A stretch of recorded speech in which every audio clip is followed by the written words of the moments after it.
You've seen it, right? Smash speculation building up again now that the Switch 2 is officially on the way. More and more people are wondering when the new console will get its own Smash Bros. Game. Most talk so far has been about whether it'll be a new game or a port of the last one, what form the playable roster might take, who the newcomers will be, etc. But you know something that hasn't had much attention so far? The stages. Knowing who you'll be fighting as and against matters, but so does where you'll be fighting. Sure, the mainstays like Battlefield and Final Destination will be there, but what about locations from other games? Well, I've been combing through the possibilities, and I have a roster here of 36 potential new stages, split into 3 distinct categories. What could they be? How might their designs, visuals, layouts, and sometimes gimmicks stand out from all the arenas we've seen in Smash already? We have a lot to cover, so let's roll. Time to choose your stage!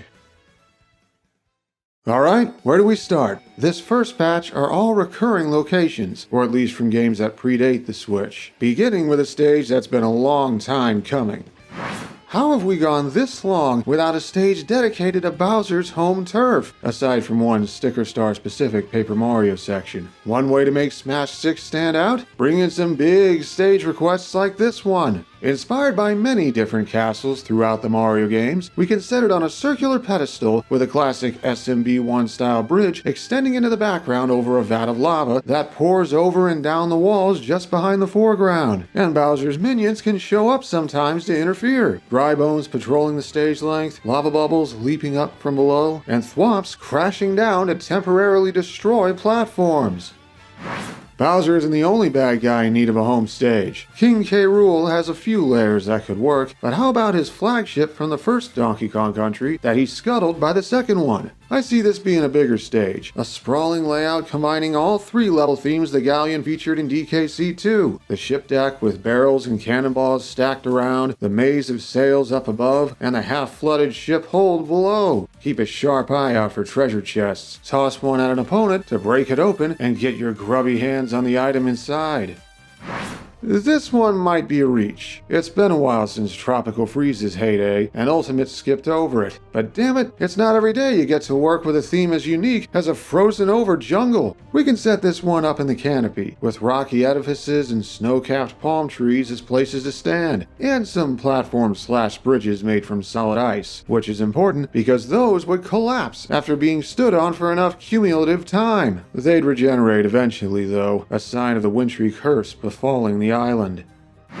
We need a new Mario Kart stage, but the next new game's showing up awfully late. How about instead, we bring in a fan-favorite racetrack that could also be a certain someone's home stage. Waluigi Pinball also happens to have a surprisingly Smash-friendly layout. Could have a sort of traveling stage that drops off at different levels of the colossal machine. Not only would fighters have to avoid the usual kart racers driving by, there'd also be giant pinballs traveling down the path in their own intervals. Could even have a few item boxes lying around containing some of the Marioverse items. The Legend of Zelda spans many different eras, but some locations are important throughout Hyrule's history. I'm actually kind of surprised we haven't had a Death Mountain stage yet. Bowser's castle is already leaning hard on the lava, so we'll set this one on the mountain's exterior, with the summit off in the distance. Uneven terrain will make everyone fighting here feel like mountain climbers. Keep an eye on your surroundings though. Sometimes the peak erupts and spews volcanic rocks onto the stage, and sometimes you'll have to get out of the way of a Goron rolling by at high speed. Kirby's had a handful of stages in Smash, but none so far from his modern era. This recurring location from Return to Dreamland onward could be a step toward changing that. Set in the interdimensional rifts Kirby keeps winding up in, we can take the premise in a few directions. Could have the layout be a monochrome mashup of other famous areas like in Return to Dreamland, a hazard-filled trial like in Forgotten Land, or even set it aboard the lore Star Cutter as it travels through dimensions. The first theme's insta-kill walls could creep in sometimes on one side, artificially bringing that blast zone closer. Metroid's been on a roll the last few years, aside from Prime 4's long delays. We haven't had a stage yet that scratches the series' exploration itch, so what better than one of the Chozo people's many ruins? Inspired mainly by Prime 1 and its recent remaster, the sand-swept stone structures would make for a larger stage. A close eye reveals some of the sophisticated tech hiding behind the primitive-looking exterior, but that doesn't make it indestructible. In classic Metroid fashion, certain walls and nooks are breakable, revealing hidden items and secret passages for moving around faster. How about a change of pace? Every Animal Crossing stage so far has been outdoors. Instead, let's take a recurring side quest and do something special with it. This museum would have an original interior inspired by all the exhibits from past games. Set atop a large display in a central chamber, the walls would feature murals, fossils, tall aquariums, and trees with insects. Animal villagers would cameo walking along the floor below or on a second floor in the background. And if the console you're playing on has save data from a new Animal Crossing that's probably in development, some of that file's exhibits could show up here. It's high time we get a Sonic stage that isn't Green Hill or one of its knockoffs. How about also wrapping the first Sonic game on a Nintendo console in style? Set near the top of one of the vertical climbs, we could include multiple features Radical Highway is famous for. Hovering cylinders as alternate platforms, sign rails to swing from or just bounce off of, and a giant split loop off in the background. Could even have military copters fly overhead every now and then, shining spotlights onto the stage for extra atmosphere.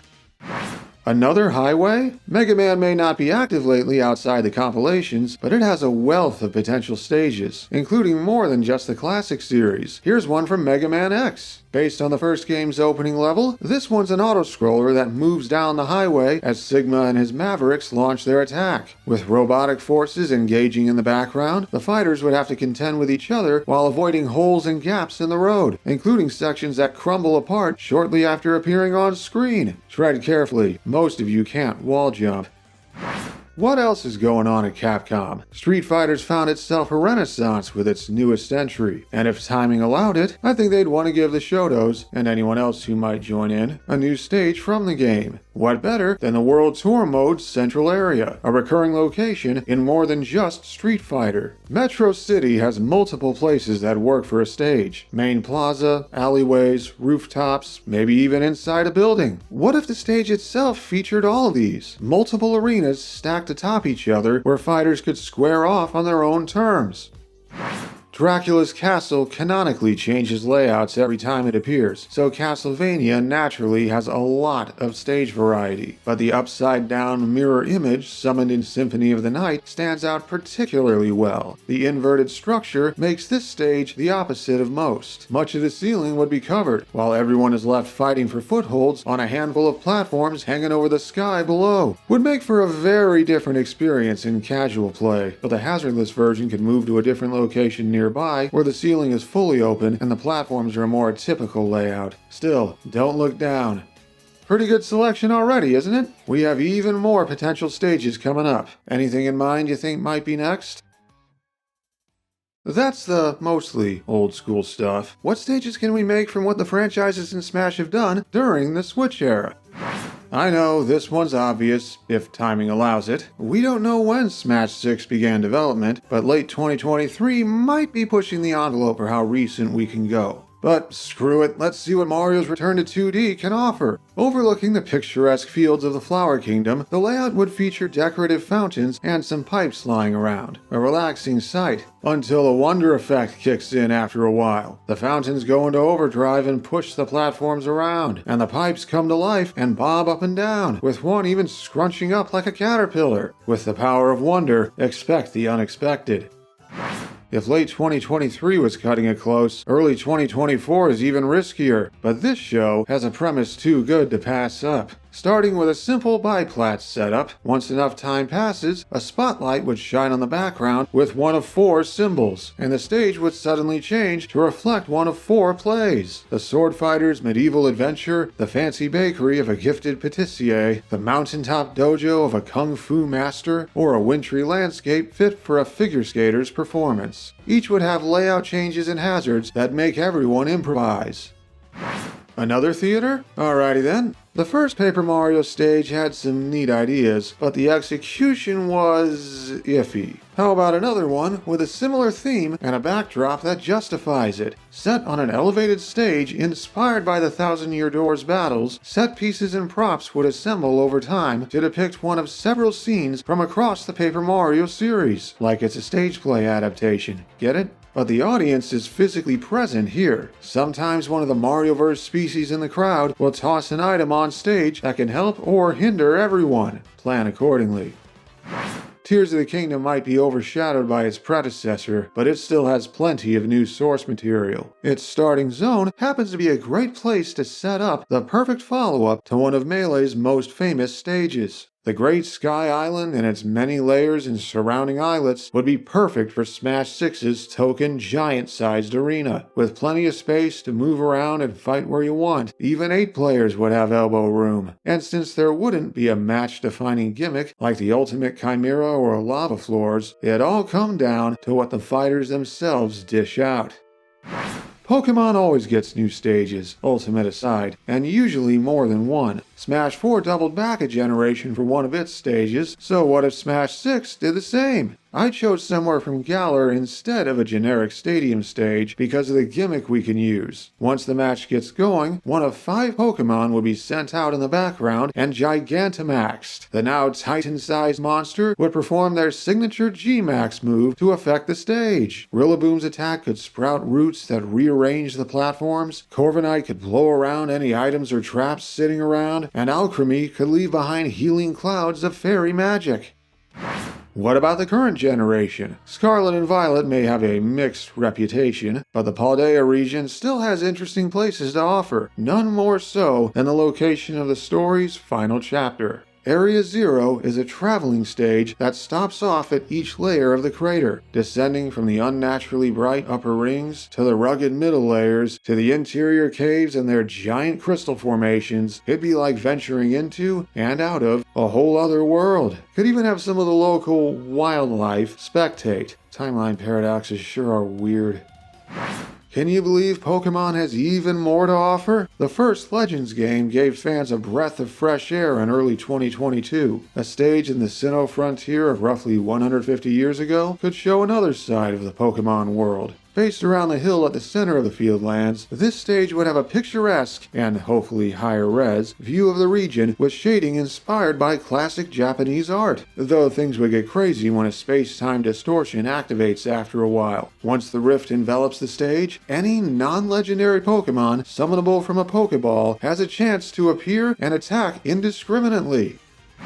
Kirby's done a lot lately, but his biggest achievement was making the jump to 3D platforming in style. Kirby and the Forgotten Land has a lot of great locations, but the most unique one might be the long-abandoned yet still functional amusement park. This stage would take place on one of Wandaria's many raised walkways, with old fountains and rusted-out concession stands as obstacles. A Ferris wheel could overlook the stage, providing platforms in a steady rotation. And if you play at night, you might get to see a parade of lights in the distance, courtesy of the park's robotics staff still keeping the old schedule.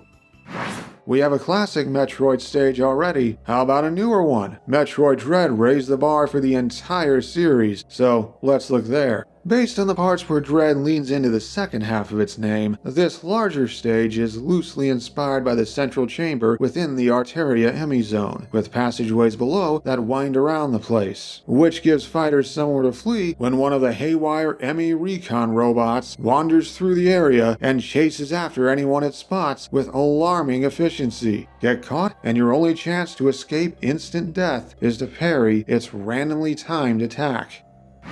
This one might be contentious. While Fire Emblem Engage has a mixed reception, we can still pull a stage from it that has some legitimate potential. How? Take the Emblem Ring Vault in Lethos Castle and do something interesting. Once the fight gets going, a ring of an emblem that isn't playable in Smash begins glowing, and a wave of magic projects a scene of a famous moment from that character's game. Imagine stage constructs based on the grand fortress Micaiah once defended, or a clash between ships featuring Celica and her confidants as they sailed for the Zophian mainland. Pays tribute to Fire Emblem history and is fun to fight on.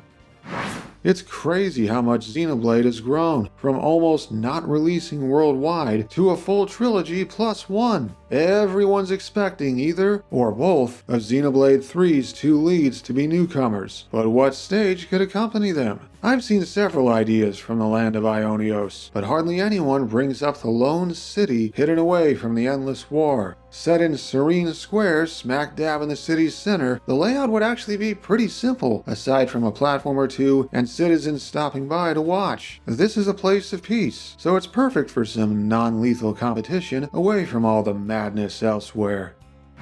Meanwhile, Splatoon has become even more of a phenomenon. Of course it'll get a new stage, and one of Splatoon 3's signature maps could be a fresh addition. Let's take a diagonal cross-section of the center of Scorched Gorge, featuring the central tower with its high platform and two layers of elevation tapering down to the ledges. The ramps between the middle and lower levels would be moved to line up with this layout, creating slopes instead of infinite allowing corners. Beyond that, there's no real gimmick here aside from two ink colors that change every match. Much less annoying to fight on than Moray Towers, isn't it? Another set of 12 is in the books. Were any of these stages pulled from your favorite parts of their games? We have a good variety going on here, and we're still not done. Our third and final group of stages comes from franchises that haven't gotten stages in Smash yet. Keep in mind, I couldn't cover every option here, had to limit it to 12 for the sake of my sanity. First is from a series that is low-key very likely to show up in Smash 6. Ring Fit Adventure came out of nowhere in 2019, and I wouldn't be surprised if there's a Switch 2 sequel in the works. I'd go with a stage based on the recurring temple levels. Not often you see something that combines the aesthetics of a Japanese shrine with a fitness center. Set on a raised wooden walkway crossing through a central courtyard, it'd be awesome to look at, but don't get distracted. With hazards like spike traps and conveyor belts, this stage makes sure you get your cardio in.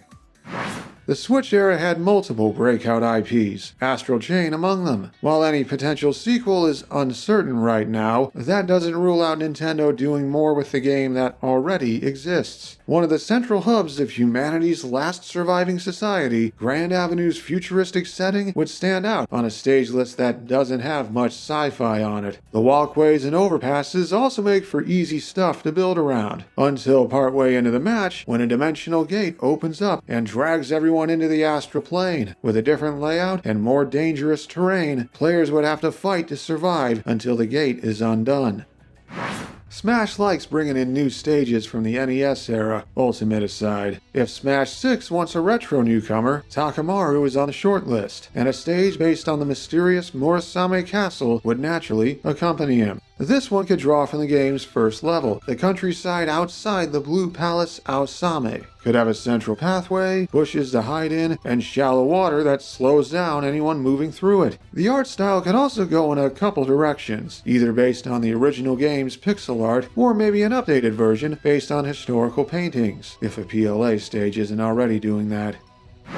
Out of every third-party series lacking a stage so far, I think Monster Hunter is best positioned to change that. Monster Hunter Wilds is likely too recent to be available stage-wise, so I think we might see something from the game made for the Switch instead. Picture a traveling stage that stops at several checkpoints in the ruin-filled mountain pass. Every time the stage is played, two of the region's big monsters spawn in and patrol between checkpoints on their own. If they reach a spot at the same time as the fighters, the hunt is on. Or just avoid their attacks and keep beating each other up. Another third party worth keeping an eye on, Bomberman's had multiple games during the Switch era. How do we best represent this character's entire history? How about a stage based on the multiplayer modes? Set in a stylized version of the classic green and white arena, it'd be a triplat stage with a twist. A whole bunch of destructible blocks would surround everyone at the match's beginning, and as fighters break them, the stage would open up and bring the blast zones into play. Or you could leave some intact to try and save yourself later, and hopefully not an opponent. Most of the big Japanese third-party companies have made it in, but one is still missing. Honestly, it's probably just a matter of time until Koei Tecmo and Ryu Hayabusa get involved now that Ninja Gaiden is making a grand return, with his home village naturally being the perfect home stage. And, oh, it's under attack again. fighting on the rooftops amidst a spreading fire, the ninja warriors clashing in the background between the raging flames would make your own matches more dramatic, especially when the fire starts burning away parts of the stage, forcing you into closer and closer quarters. Remember when Rayman was considered a frontrunner during Smash 4's DLC? Things haven't panned out well for the Limbless Wonder, but Smash might still have an eye on him. Rayman's games are famous for their surreal, dreamlike visuals. We could bring that into Smash with a stage set around a tall tree within the Glade of Dreams. Using the visual style of Origins and Legends as a base, we could add design details inspired by parts of the original trilogy, and the winding branches would provide unique terrain, especially if someone touches one of the sparkly spots that pop up sometimes and makes them shift around. Ultimate saw Fatal Fury and Tekken join the stage list, so it seems Sakurai has a thing for fighting games. One more worth keeping an eye on is Guilty Gear, flying high with its latest game. No matter who the newcomer was, I could see Lars Canyon from Strive being a good stage pick. The rugged landscape is perfect for a fight. But there's a twist. Mimicking Strive's stage transitions, anytime someone is KO'd off the side with extra strong knockback, the fight moves to a completely different section lower in the canyon. Everyone else drops in on respawn platforms with their conditions unchanged, and the brawl continues. I still have a soft spot for Super Mario RPG, and still hope a certain someone makes it eventually. Little easier with an actual remake existing now. While most think the Forest Maze would be the accompanying stage, I want to highlight another option. Star Hill got an incredible glow-up in the remake, letting us build around a hilltop outcropping overlooking a breathtaking starlit sky. So awe-inspiring, you'd almost forget a fight was going on. We could even have little star fragments on the stage that light up sometimes. Strike one while it's active, and it displays an image depicting one of the wishes of someone in Mario's world. Finally, let's look at a few indie characters. You never know, right? Shovel Knight is present in Smash already thanks to an assist trophy and a handful of spirits. Could Smash 6 see him make the jump to playable? If that happens, I think Pridemore Keep would make a good place for a battle. The fortified hallways and ramparts already lend to interesting combat, and the unique color scheme is an extra plus, courtesy of King Knight's excessive use of gold paint. Keep an eye on the chandelier hanging in the central chamber. If anyone spends too much time around it, it'll come crashing down. Surprised? You probably shouldn't be. Undertale was a pop culture phenomenon whose presence is still felt. It already has some Smash presence, and the game's creator has a rapport with Sakurai. No matter who from it got in, a stage set in Snowdin Town would work well. Let's place it around a couple houses, including the Skeleton Brothers' two-story abode. Add in local villagers stopping by for extra liveliness, some enjoying the fight, others appalled at the level of violence. And watch your footing in case you spring an ill-conceived death trap. Papyrus needs to watch where he builds those before someone gets seriously hurt. Me? Biased? Maybe. But hey, Zagreus got into one of those extra spirit events, so Hades is one of a select few indie games officially on the Smash team's radar. With a sequel in early access right now, stranger inclusions have happened. Mind your step, as fighting in the depths of Tartarus means precarious footing around pits of chthonic green flames. And look out for the tormented souls looking to terrorize someone. Still haven't learned from their wickedness in life, have they? Who knows? If you defeat enough of them, you might get a reward or a temporary buff. In true roguelike fashion, though, you won't know what kind until it happens. These 12 stages represent a chance to infuse new blood into the stage list. How many of these actually happen, we'll have to see. But it's still fun coming up with them, right? There we are, a full roster of 36 potential stages for the next Smash title, featuring locations from classic games, or pre-Switch era at least, several from Switch titles of the last few years, and a handful from series hoping to get one foot in the proverbial door. And there are many more places to create stages of than just these. Seriously, the possibilities are near endless. How about you? What are you hoping to see next game, stage-wise? Are there any obvious ones I overlooked? Any innovative ideas you have in mind? Let's see if we can get more people talking about potential stages, yeah? Special thanks to these folks for helping make this video happen. Thanks as well to my patrons for the continued support. And now, they get to select something. Anyone currently backing me on Patreon for as little as $1 per month can vote on which of these 3 rosters I create next. Sega's stuck mostly to racing crossovers so far, but what if... So, until next time, keep coming up with interesting stuff.